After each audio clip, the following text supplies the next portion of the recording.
Électrochoc, le podcast des électrons libres.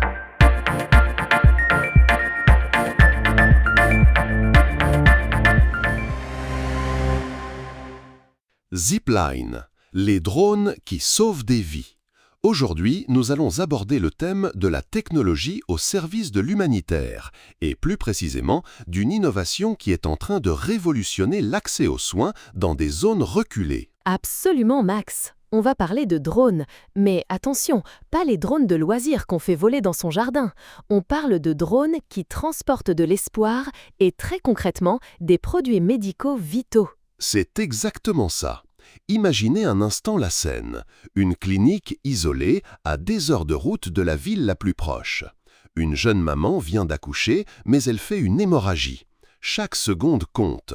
Et là, au lieu d'attendre une voiture qui n'arrivera peut-être jamais à temps, un drone fend le ciel et parachute une petite boîte contenant des poches de sang. C'est une image incroyablement forte, et pourtant, ce n'est pas de la science-fiction.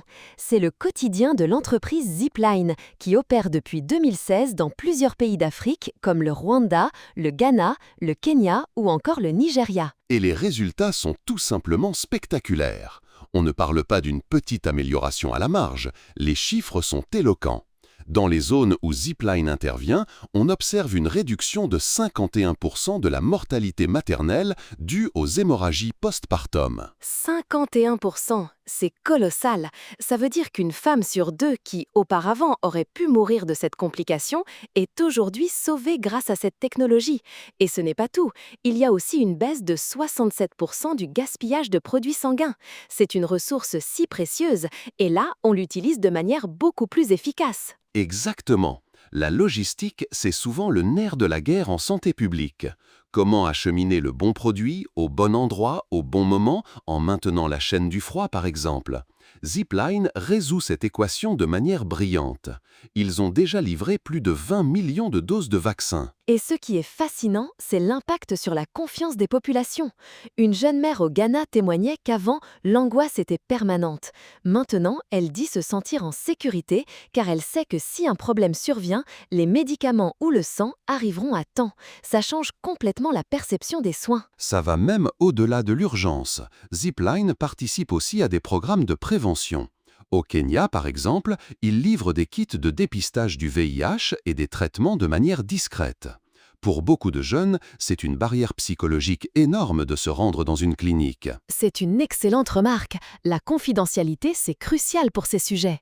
Le drone apporte la solution directement à la personne, sans jugement, sans regard extérieur.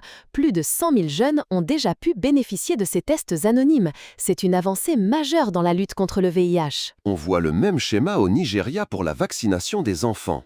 C'est un pays qui a un des plus grands nombres d'enfants non vaccinés. Grâce aux drones, les vaccins arrivent directement dans les villages les plus reculés. On touche des populations qui étaient jusqu'alors exclues des campagnes de santé. Et économiquement, c'est viable. Une étude indépendante au Ghana a montré que ce système est l'intervention la plus rentable jamais mise en place pour améliorer la couverture vaccinale.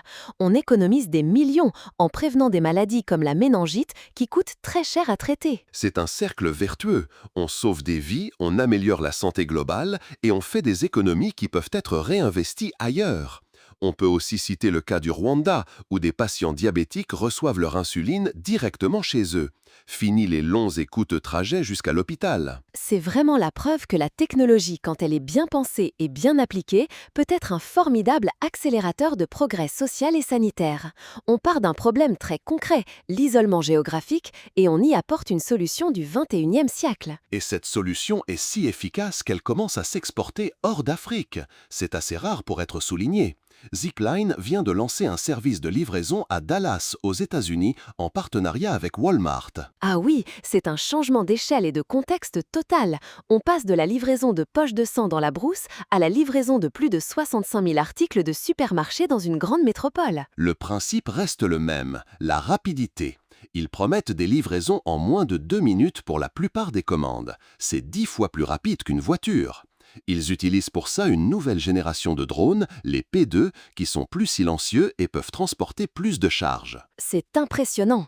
Et ça a des avantages évidents en milieu urbain. Moins d'embouteillages, moins de pollution. Certains clients seraient même prêts à déménager pour être dans la zone de livraison. C'est dire l'enthousiasme. C'est une formidable reconnaissance du savoir-faire de Zipline. Mais ça soulève une petite question, non ?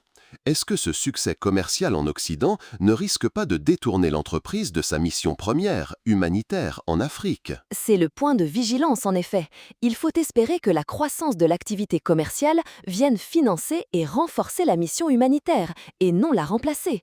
Le modèle économique doit permettre de faire les deux, mais pour l'instant, le bilan est exceptionnel. Absolument. Zipline a prouvé que l'innovation de pointe n'est pas réservée aux pays riches et qu'elle peut avoir un impact direct et massif sur la vie des plus démunis.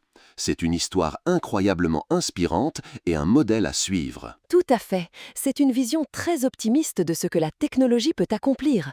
Des drones qui sauvent des vies, qui renforcent les systèmes de santé et qui créent un pont entre les communautés les plus isolées et les soins dont elles ont besoin. C'est une véritable révolution qui se joue dans le ciel. Soutenez les électrons libres. Abonnez-vous sur lel.media.